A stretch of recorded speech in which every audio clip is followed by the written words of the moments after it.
All right, guys. So somebody can confirm you can hear me and see my screen at the same time. Yes. Anybody say yes? You can see my screen and can hear my voice.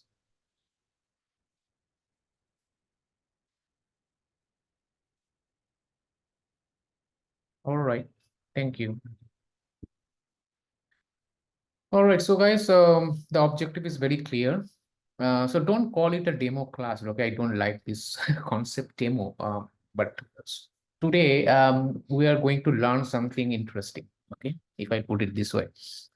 And today's topic is definitely related to security. And the security is a very, very vast. I mean, if the expectations of learning security is something, you should really spend a good amount of time. But what I'm trying to do, so I've started preparing a lot of labs around the security. Okay. And when I say security, say the AWS related security. And also we'll go beyond AWS because sometimes it's needed. So why it's needed? Because AWS is great, right? It has got a lot of security services and all stuff. But also the same time, you should know that some of the security concepts, best practices that you have to follow throughout, okay? Irrespective of AWS, Azure, whatever the cloud you like, but something this is very, very necessity to know about the security best practices approaches, and then you can apply your knowledge to AWS on top of that, I mean. Okay. So today we'll spend a good amount of time seeing a lot of configurations, and is a real productions configuration. So real productions configuration means some of my customers, they were requiring this kind of solution configurations. So based on their requirement, I have tried in my own lab, in AWS lab, and slowly I will enrich my lab in different complex configurations as well. So one thing is very important, everybody, like for real productions environment, the logs will be your best buddy, okay, your best friend, okay. Because there are a lot of in the lot of troubleshooting, logs can be very, very helpful in terms of deep dive. And you will really get really get into insight about what exactly the problem there is, okay. So that is something also we'll cover in our session, like how can you really really uh, see inside the logs, and what would be your approach in terms of solutions or troubleshooting, okay. All right. So what I've done, that I've created a kind of lab, pre-configured lab. So something like that. So not so many things, but I'll slowly incorporate all of the securities in this lab. But let me first quickly introduce or explain what exactly it is all about, right? It is very common, it's very straightforward approach, right? It is not very complex. But you need to understand a couple of things. So we'll spend first 5 to 6 minutes explaining what exactly this architecture all about. And then we'll go back to AWS console and see what are the configurations you can create or set up. So on my left-hand side, it is end users, right? There are end users. There are a lot of branch offices, head offices are connected to AWS. So typically it's the architecture of a smart meter solutions. So I'll not get into what is smart meter typical way of solutioning, but this is a very high level though, like, the end users can access AWS hosted environment through this path, right? So there's a load balancer. So I have configured load balancer in my AWS console. And then load balance is connected with WAF, okay? And WAF and also Shield, okay? And then once this WAF will inspect all of the traffic, all of the rules that you will define there, Then it will go further to next level, which is network firewall. You can use AWS network firewall or some of the third-party marketplace firewall as well, like Fortinet or Palo Alto. That's something also we'll discuss subsequent lectures, not today, but this is quite huge, configurations. And then, public subnet, private subnet, all of this concept, right? Hope all you know what is public subnet, private subnet. I will not, again, explain what is that. Typically is a VLAN sort of, segregations, right? You have a DMZ and MZ, and then you can, have your workload like in the private subnet database, and in the private subnet also we have some of the application stack. And here you can see there are a lot of other components from the security services like guard duty. We'll spend good time with guard duty today. We'll spend good time with OAF. We'll spend a good time with Security Hub and some of the other Athena. That is a very nice service from AWS that also we'll see how Athena can be useful for log query.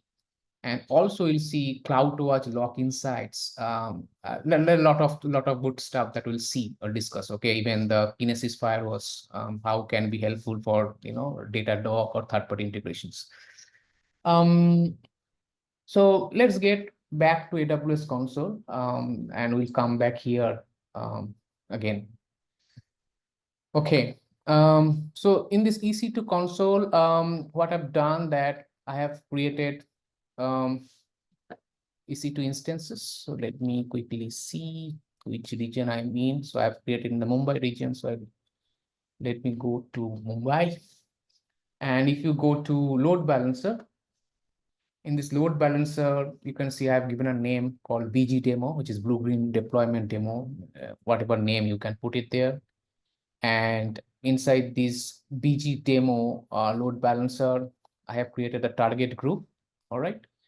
This is my BG demo target group, and I have got two healthy instances, right? Basically, this is the same approach, right? So inside the load balancer, you can have, multi-AZ setup, right? Probably all what is multi-AZ, which is different data centers and, in AWS, and you can deploy this same application in different AZ as for, to meet the high availability need. So exactly the same thing, I've deployed for one of the applications. So let me show you what exactly it is. And I've hosted applications there, which is a very static website I've hosted. And also I've configured the DNS. It's a good part of that. Let's say if I go to support.egan.co.in, you will see there's a blockage, there's an error. Okay. What is the error that we'll discuss? But if I'll go to load balancer and simply navigate or browse ALB load balancer, you will see probably it is properly resolving my website. Okay. So these are typically a static website that I've hosted on top of Amazon Linux 3, and there's a typically a application static website. But now you're thinking, okay, why is the error? Because my request is going through successfully in the load balancer DNS, which is DNS. But the moment I will try to support.egan.co.in, it is actually blocked by CloudFront, right? It is clearly set the CloudFront and request is blocked and 403 error. Okay. So here's the thing. If I go back to architecture, so the heat is coming, the ingress traffic is coming through load balancer, right? And load balancer is trying to bypass the traffic to the target group. Okay, easy stuff, right? So that means if I browse the load balancer DNS, it is going through, no problem. But now we have also discussed that we have configured the OAF, which is connected to load balancer. And here's the catch. Here's the thing. Something is happening at the OAF, but you are saying, okay, Debojit, you are saying also CloudFront because we only see the OAF load balancer, what CloudFront? So the thing is that I've also configured CloudFront on top of that to make this environment more sophisticated, little complex. So I mean, the flow is something like that. If I open my draw.io, draw.io, I cannot search draw.io. Don't know why. Let me try draw.io. I mean, whoever is already familiar with AWS, they probably understand what I'm trying to mention. But if somebody very new to AWS, then probably it is a little difficult for you to understand what I'm trying to say. That's why I'm trying to bring in my this one. So here's the thing, right? So in the AWS, let's say it's a big square AWS, I have got the target group. It is pretty straightforward. The target group is needed for load balancer. And inside that, I have got two EC2 instances. It can be 2, 3, 4, many as you can. So if I go for two EC2 instances, no problem. And I have got the load balancer there. Let's say it's the ALB for my case, applications load balancer. And here, this is your users or customer, right? And the load balancer job is segregating the traffic, bypassing the traffic, routing the traffic, whatever you call it, to backend EC2 instance. Good stuff, right? But now what I've done, I have created additional layer, which is web access firewall, right? It is connected to ALB. That means my request is coming through WAF, then WAF to ALB and ALB to backend. So it is blocked somewhere. Now, more complex. I have got CDN now, which is CloudFront. All you know what is CDN, right? It's a cloud, CDN is a content delivery network for caching your static assets, right? So now what is happening? My end user actually connecting to CDN. CDN is going to OAF and OAF is going to LB. Yes, that is something tricky part, right? So now let's say I have got my DNS in GoDaddy.com. Okay, GoDaddy, you know, it's a DNS service provider. So I have got a domain called support.egain. I don't know, in next 1 hour it will be completed or not. It's interesting for you, but let's see. A lot of people are joining. So let's say support.egain.co.in. So this support.co.in, this is actually resolving the A records of the CDN endpoint. Okay, so that means if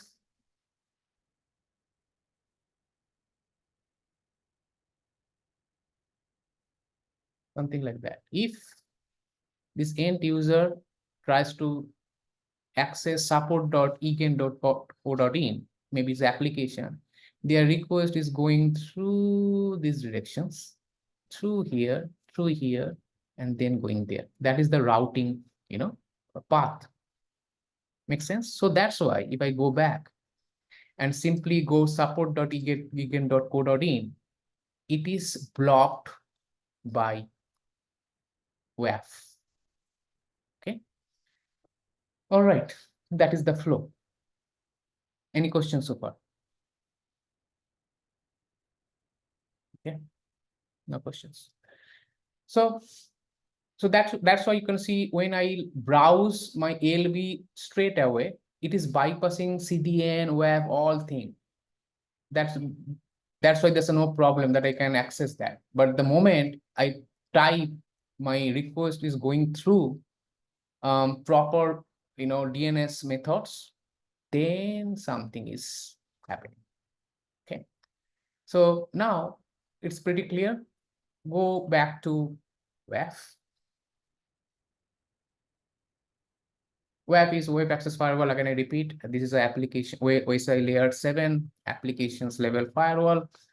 It protects all of the applications level threats like cross-site scripting, SQL injections, and you can browse and Google what exactly WAF does. So now this is happening here. So now I'm in the WAF, and if I go to web access control list, go to CloudFront. I'll show you how to configure, maybe not today's class, maybe next class in the real AWS security that we are launching the course. But here, if you go there, it's a test. You can see under the rules sections, I have got a rules that I've created from here, right? Rules and groups. So if you go to these rules, click on that, you will see there's something, a statement, that means rule. It is saying that, okay, if you are not from this country, okay, not from this country, any country you can mention, then your request is blocked. Now it is easy, right? So I'm from India. I'm trying to access the applications. I'm not from this country. That is the reason my connection is getting blocked. Okay. And this web can be a good candidate for you. Many customers, they actually want to protect their traffic from different country. Maybe if you are from part of UK, there's a lot of GDPR, GDPR compliance, right? Probably they need their request only coming from that country or any other country. They have their own, government rules, policy. I have got one of my customers, or two rather, they really wanted to have this kind of restrictions. It is very straightforward restrictions, but I will take you to more complex throughout the class. That is something like query string, some of the header informations, and there are a lot of interesting web dashboard. How can I create the web dashboard to quick site BI? So what I'm trying to say, it is not related to typical AWS security certifications. AWS security certification is different. Productions is different. Okay, probably all there. AWS security certification will teach you what are the AWS security services. But on top of that, what exactly you can apply this knowledge to real production, that is something different. So my effort and Danish effort would be something like to help you in terms of how can you apply the knowledge in real productions, okay, and crack the interview. Anyway, so that will be a different story. So now what I'm going to do, I'm going to delete this uh, rules, right, from this OAuth, okay? So I have no rule now. So it is typically OAuth with no rule. Now, if I try to connect after some time, maybe I can see maybe in cognitive mode. Take some time because it's in cache. Here you go. You can see now my request is going through the OAuth and the same path, but now there's no restrictions and it is fast. Okay, it is a very common interview questions, even how can you protect, how can you configure? Now you know how to configure. Basically, I can also show you also how to configure that. I'm a little faster because in interest of time. So probably if you go to add tools, if you go to add my own rules and groups, and here you can create your own rules. Let's say security class. Okay, and probably there's a request doesn't match this statement, and let's see if you can choose originate from a country in, and country name maybe this time Brazil. So that means apart from Brazil, all of the connections will get blocked, and save it. And it takes some time. And now if I go there and connect, here you go. So it's immediately blocked because I'm from India. All right, so this is one of the rules. How can we apply now? Another interesting thing, like, rules are okay, but in most of the times you actually need to know the logs, right? Because it is very straightforward rules. But in many cases, your customer saying that, okay, I have got something because my application is got blocked. I cannot see what's going on, what exactly the issue is. Then, as I said, to begin, begin the class, like, this is something, the log can be a best friend. Okay. So how can you capture the logs? If you go to loggings and metrics, okay, you can see that I've already enabled the log before the class starts, okay? And my log is actually talking to Amazon Data Firewall stream. So there are three methods if you would like to write or capture your logs and integrate with the different AWS services. One is CloudWatch, one is S3, yes, and one is Data Firewall Stream, by which you actually can integrate with third party like Datadog, Sumo Logic, whatever the brilliant services out there, right? For the log analytics that you can do, that will show you in upcoming session. I have a free tier of Datadog. But also you can integrate with internal like Open Search. So okay, Open Search is kind of analytics engine, right? By which you can also see or create some of the nice search operations. So if I go to edit sections, you'll see exactly what I've just mentioned, which is CloudWatch log groups, Amazon Data Firewall Stream, and S3 bucket, right? So basically, I'll also show you what, how can you configure the data file or stream. But now I have got CloudWatch logs group. So what I've done, I've also, stored this log into CloudWatch logs groups as well. Okay. Very important, people, like, you really need to save your destinations or target location, with this prefix. Okay, that is a common mistake that your customer, they have done, like, they are saying, okay, I've created the S3 bucket but I cannot see in my list. So your destinations folder name should start with AWS -web -logs okay, that's the prefix, and then probably you can use your own terminology, like exactly I've done AWS web logs, then firehose. AWS web logs, maybe S3 bucket. If I go there, and if I just type, you can see there's something I've created there. So let me go to this S3 bucket, okay, and then save it, and let me hit some of this couple of times, more. All right, and then if I go back to S3 now,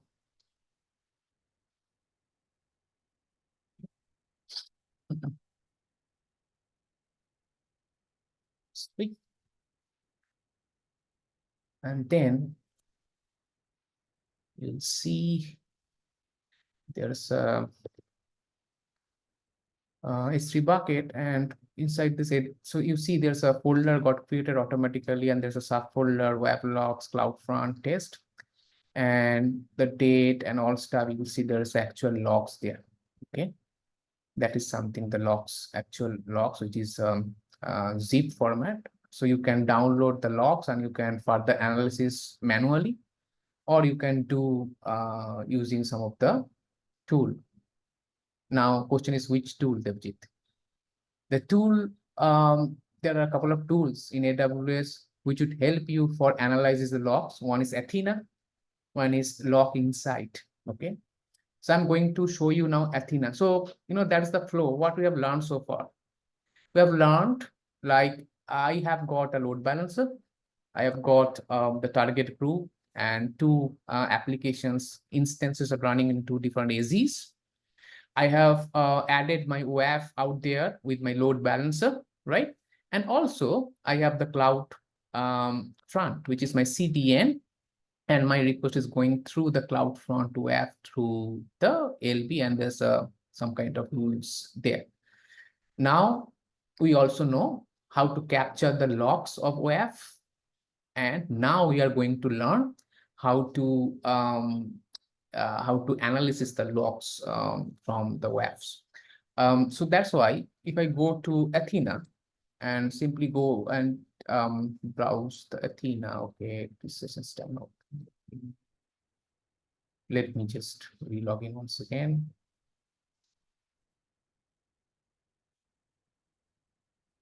Yeah, hold on, it is slow. Okay. So now, if I go to Athena,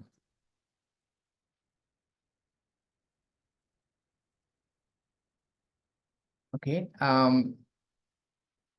in the Athena, you can see there's a process. I'll show you how to configure Athena for WAF, for other logs. You actually can create a database. So the process is same. So you can also capture WAF logs. You can also capture some of the logs. So what I've done this time, there's a ALB there, right? Load balancer. And in real situation, there's a lot of customer, they will come to you and they will ask you then, okay, I have got ALB, can you please help me to analyze my ALB logs as well? How many requests passed through? Okay. Or is there any error in ALB end and not? Okay, because it's a part of security, right? All of the security engineers, first they check ALB, then they check VPC flow logs. These are very common in AWS. Then they check WAF if they have WAF. So ALB logs, you can write ALB logs, but also you need to analyze the ALB log. That is the whole intention, right? Keeping log will not make any sense. You agree with me, right? So here exactly I've done same thing, because I will not show you how to create the databases in little 2-3 processes, but it's not tough. So what I've done, I've created a database which is for ALB1, and I've got the tables inside that under ALB. And you can see there's a table and all stuff. And there's a query. So it is very easy query. If you go to AWS documentation and simply type AWS, logs into Athena, there's a predefined query sample there. You can go and refer, those sample, something like that, select count and all stuff. So let me copy that query. This is typically designed for Athena query. And if I go back to there, and let's say simply, first, let's say, simply, there's a select statement which will tell me what are the status code 200. 200 means success, right? So if I just pass and run again, then you can see the query is getting running out of my ALB logs. And these are all queries, all of the IPs, because that's something you need, right? Probably you are really thinking along with me right now, okay, exactly, probably you need that. From which locations, my request is coming, right? These are my client IP. These are all of the public IP addresses, and it is hitting to my target IP, which is my EC2 instances that we have in the target group. And probably there is my ELB. So this is something, all of the 200, success code that, actually they all through the LB.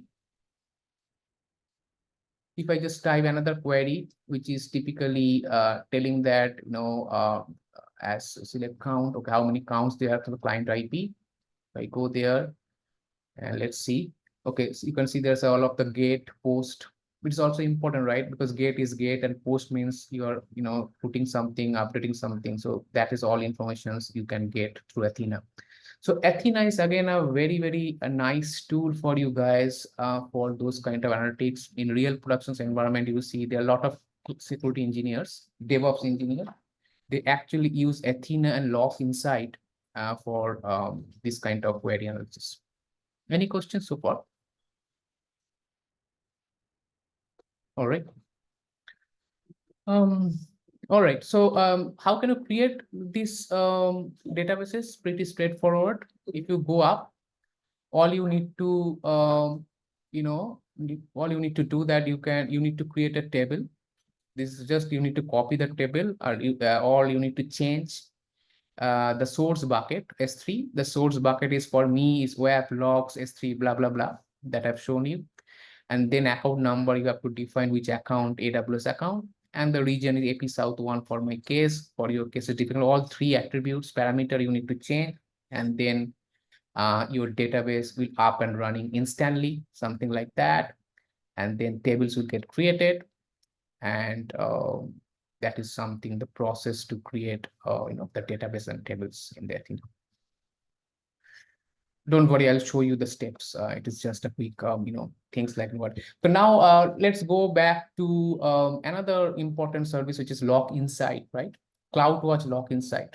As I said that I have got now WAF logs as well. I have got ALB logs as well.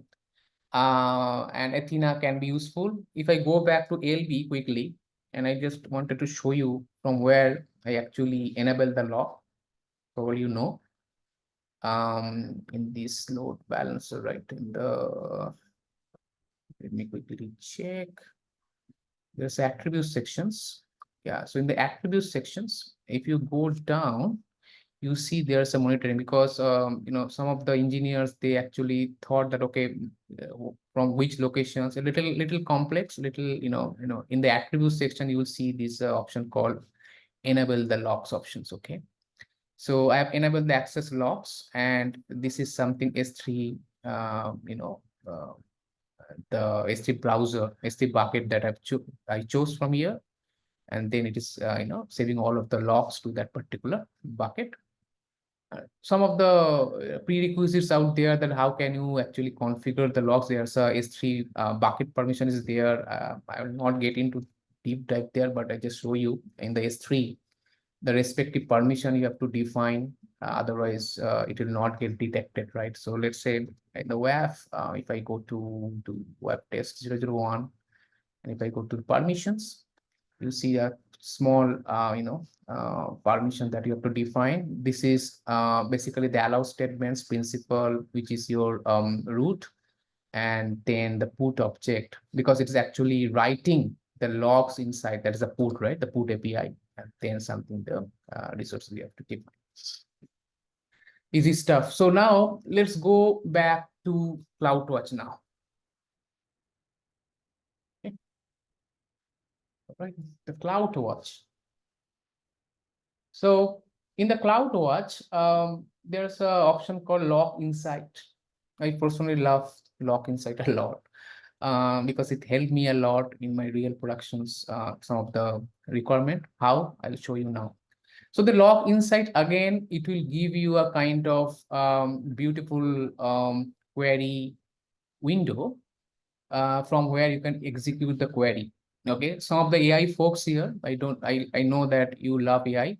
If you go to North Virginia region and the same Log Insight, you will see there's an option called a small service, a feature AWS has introduced, which is a kind of machine learning thing. Let's say you don't know how to write query, right? I mean, how to know how to write the query. Then this query generator will create the query for you, something like that. Let's say I will just type something, this log group, which is Kinesis firewalls, logs firewalls, or whatever. I mean, this is a log group. And now let's say I need a query that I don't know, let's say exception, some kind of exceptions out there. I want to capture or see all the exceptions or issue or errors, right? So if I just generate new query, automatic query will get created for me. Okay. So I tried yesterday, it is amazing. Oh, it's automatically created a query for me. And if I just run the query, I'll see probably, see. So the exceptions, so it will only give me the output like exceptions. So if you see there's some exceptions out there, so that's how you can easily find out what exactly the problem is in the huge log set, right? Manual, it is not possible. So now you can actually see that how you can easily, capture the particular error, exception. So whatever you're looking for, or maybe error code 403, let's say I'm going to type find error 403. And Mr. Query, can you please create a query for me? The moment I hit generate new query, probably it will create me a fresh new query for error 403. Yes. And run query, go down, and you see the 403. Awesome, right? So that's how you can fetch. And now there's another question from customer. They're saying, okay, Debojit, that's great, but my engineer, they really don't want to, capture the same query again and again. They don't want to query the same query again and again. Is there any possibility that whenever the 403 comes, whenever the exception comes, it will create a sort of dashboard for me, so that as a layman, maybe, their manager or whatever, they can only see CloudWatch log and easily identify 403 error instead of query every time? Is there any possibility? Answer is yes. How? So now you can see the output that you have, you can easily pin to dashboard.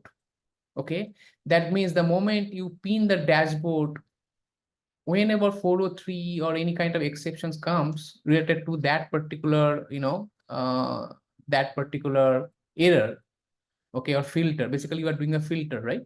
So it will always will get captured into the CloudWatch dashboard. So if I go add to dashboard, all you need to create a dashboard. You can create a new name, or for me, I've already created web logs.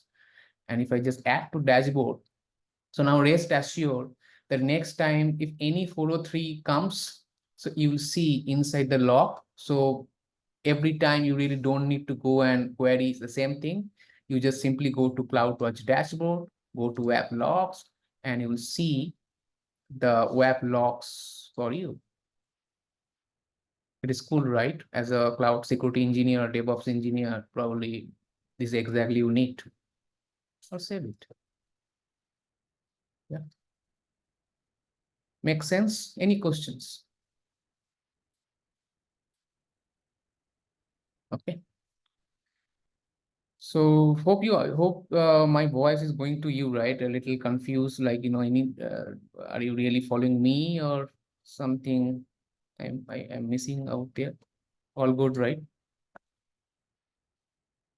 Okay, again, no questions. All right. So now go back and see what are the things there.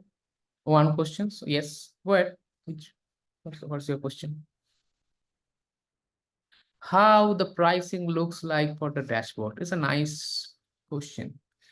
Um, Price is different thing and the solution is different thing. But yes, if you go to AWS pricing calculator, per dashboard, you will get charged.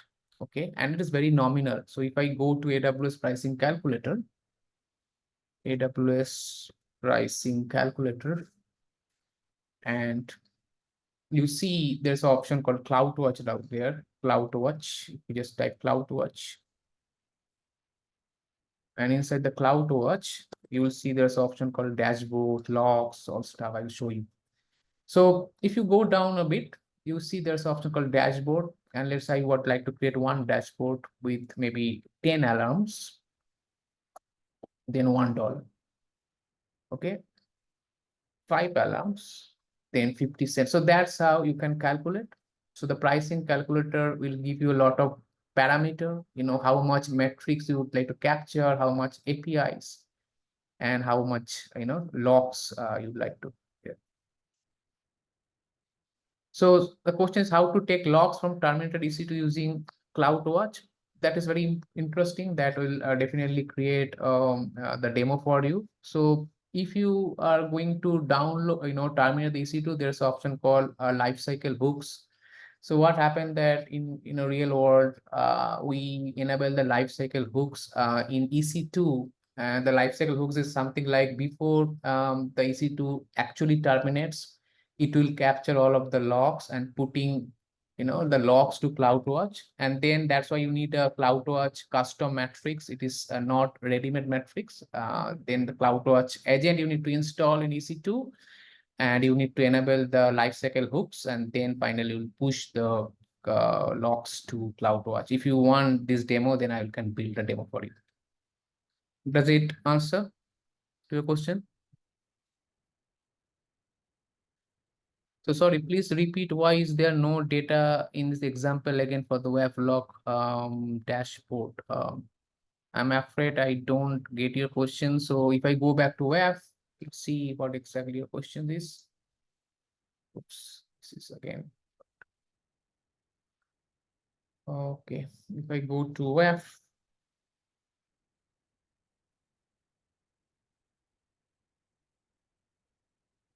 and try to see. Okay, another topic is waiting for us, which is guard duty. I will go back. After that, I'll go and show you. But if you go to web access control list, choose the cloud front, paste, and you can see there's a all traffic's there, right? I don't know what's your question, but this is something how you can see there's a totals, 10 rules, device types, the nice dashboard. But many customer, they need a more rich dashboard, right? Recently, I had a discussion with one of my customers. They need a sophisticated web dashboard with 5 attacks, 5 locations, all of the requirement they have. So we have built Athena and QuickSight for them, so that you will have a kind of nice dashboard out of the web. Okay. So now let's go to guard duty, and then we'll take more questions if you have any. So if I go back to our architecture, so guard duty, probably this is one of the very popular intrusion detection system in AWS, and many people are actually using that. Okay, so guard duty is awesome. But what we have found that having only guard duty will not, make any sense. It will not make any sense in terms of if you only have the guard duty and there's a no remediation process, then having the only guard duty, it will not work. Okay. So always remember that you need to do some kind of automations with guard duty. So whenever any threats, okay, severity high, low, medium that you can define, then probably you'll get notifications, or maybe your Lambda function or some of the automation will trigger and take necessary actions, right? So in this today's demo, what I've done in interest of time, I have created a guard duty automations a little bit, so that any severity comes, it will give me a notification in my personal email. And then what I can do that I can further call SQS or Lambda and remediate some of the threats instantly. Or you can also integrate with third party like Trend Micro or something like that. So how to do that? If I go to guard duty, okay, guard duty. So the good news is I am making this lab more complex, more sophisticated. It takes some time because there are a lot of things that I have to configure at backend. But once we are done, then probably you'll have a solid understanding, like how exactly the things work in the productions, right? So now I have got a guard duty. In the guard duty, if you go to settings, you actually can create some of the sample findings, right? So sample findings will give you a lot of sample threats. So you'll able to know how exactly it looks like, right? So let me create some of the generate sample findings. If I go to findings, I have some of the findings pretty old.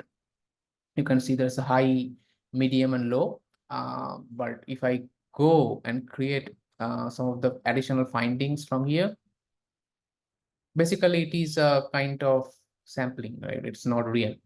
Create a generate sample findings. So it creates findings, create a lot of threads for me. If I go to findings and let's wait for some time. So what happened that, let's say I have got some of the high severity right now, some of the really bad things happening right now in my AWS infrastructure. I'm the security engineer, DevOps engineer. I really need to know what sort of security, and then I have to protect my AWS infrastructure before it's too late. Okay, that is the whole intention. So what I've just done, I have integrated with guard duty with the SNS topic. You cannot see anything here. That is little tricky. You really cannot integrate from here to directly SNS.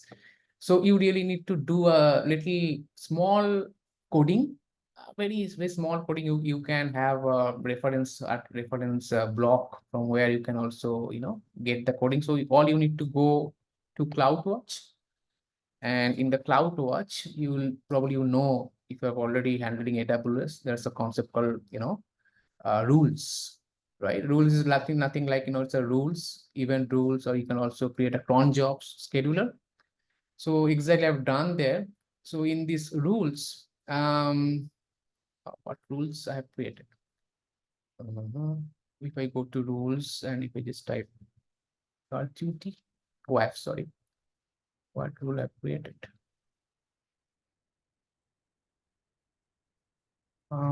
Okay. I think the different rules. Okay, that's the rule I created, but name I gave the wrong name. It should be a guard duty, not web. Sorry for that.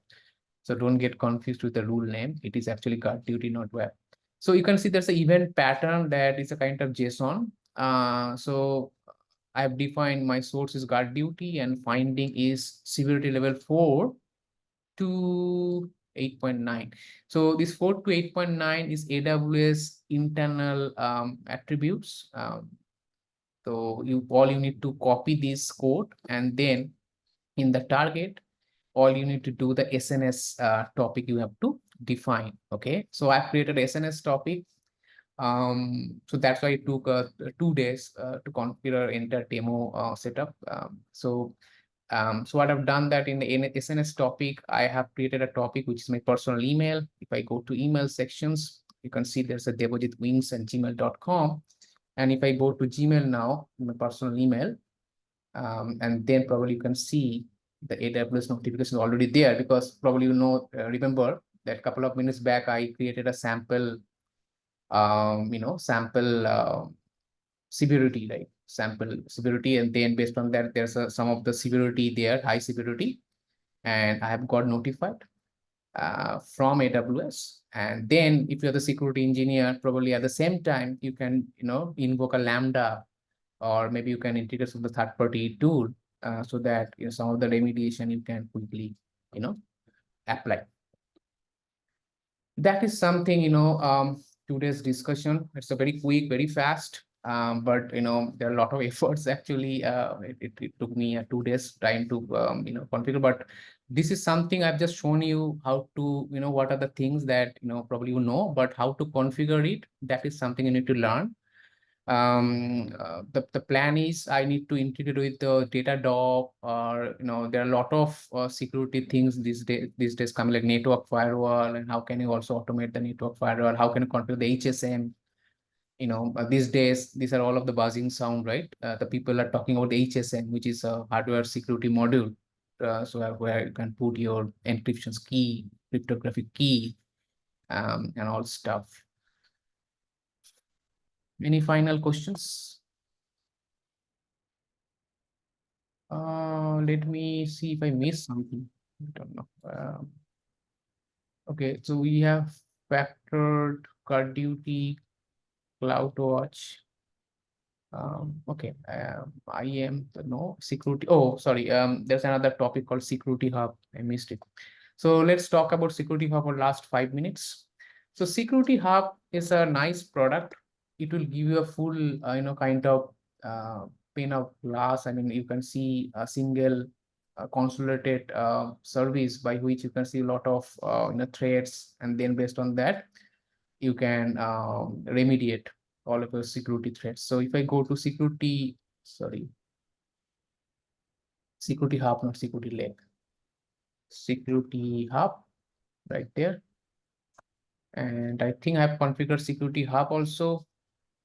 In which region I need to quickly check. In Mumbai.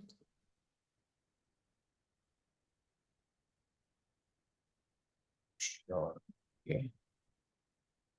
I think somewhere I create it.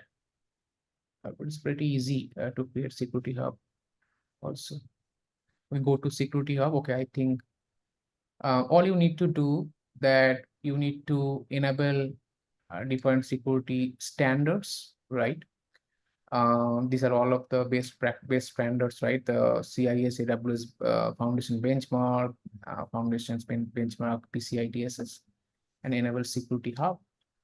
And when you create the Security Hub, it will give you the findings. It takes some time. And if you go and see the findings out there, you will see inside the insight, you'll see right now it is still sensing all of my security gaps. It takes some time, but the moment it is captured, then probably you see under this tab, you see if any of the services got compromised or not. I still want to check if I'm not wrong. I've already configured, but why is not coming? Maybe I deleted something. Okay, let me check. Oh, okay. So I actually enabled Mumbai. Don't know why I didn't find. So you can see that, the moment you enable Security Hub after some time, it will start showing you all of the vulnerabilities, compromised stuff, like the AWS resource with most findings. Like if I click on that, it will give me, okay, Amazon to AP South, these instances, there most findings. So if you may go back something more serious, let me check, uh, or maybe, okay, S3 buckets that don't meet security standards, 0. Okay, that's cool. EC2 instance involve known topics, techniques, and procedure TTPs. So now you got idea, like, okay, maybe EC2 instance that having missing security patches, that's bad. So if you go there and see that these are the 3 instances that I am running, it doesn't have a properly security patch. I mean, these instances are vulnerable. So if I go to that particular EC2, you can see, okay, as per CV standard, this is the EC2 instances, which is not properly patched. And if I go to the EC2 instances, then probably you can patch to system SSM, right? Security, if you go there, SSM, system managers, and then in the patching sections you can patch your security. So again, it's a non-stop discussion. I mean, we have to now stop it. Now you have, you are getting idea how big it is and how useful it is.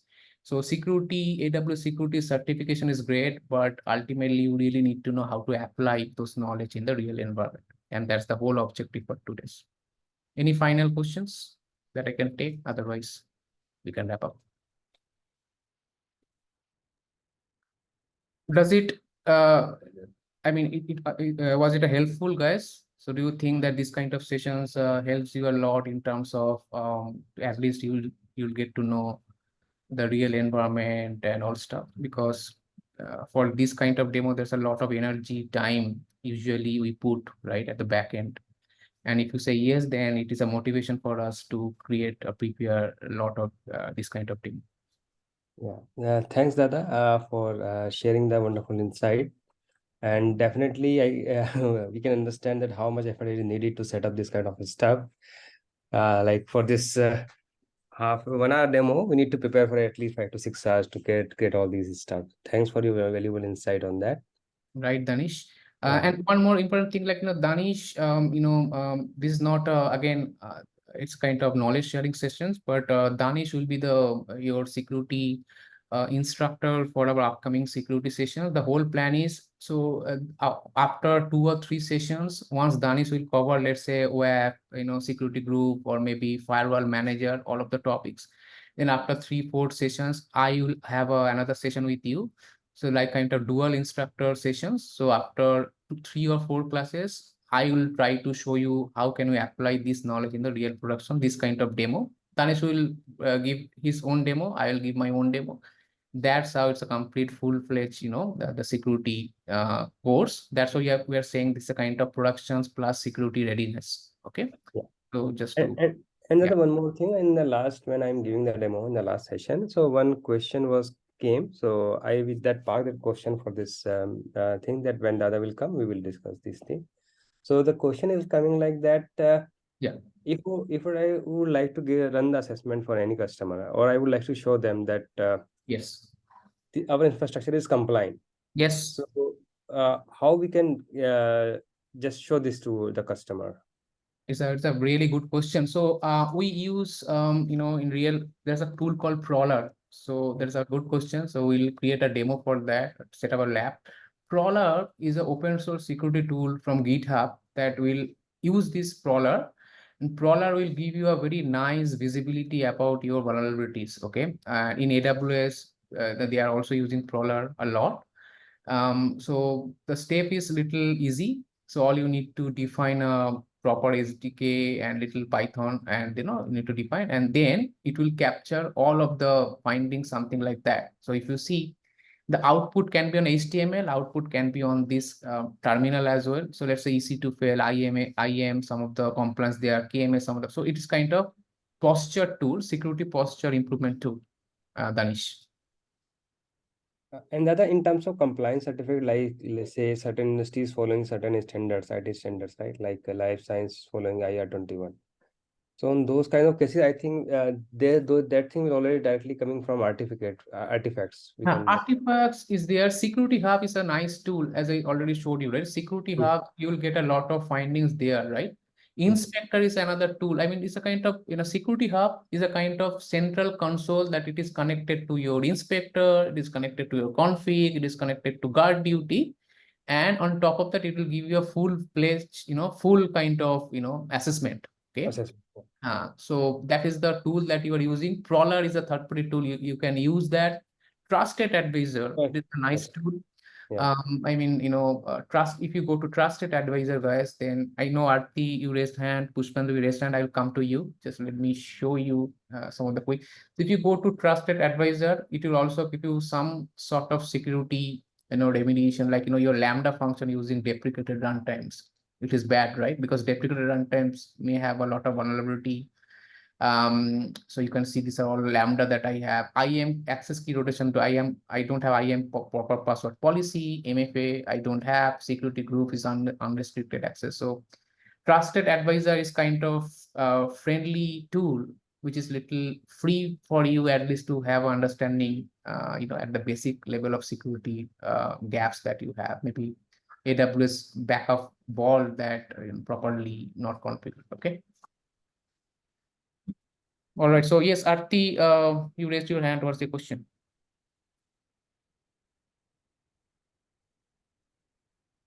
I can see Arti Kale raised hand.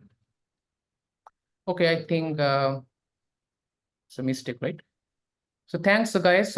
Really appreciate your time as well, because you have energy, you have time, you are really enthusiastic to see the security things, and you want to really know the new things. I really appreciate in a Saturday this time. So we'll bring a lot of these kind of sessions, deep that we call deep dive sessions. It's not a theory sessions. We don't like theory sessions, but something more will come up in upcoming sessions.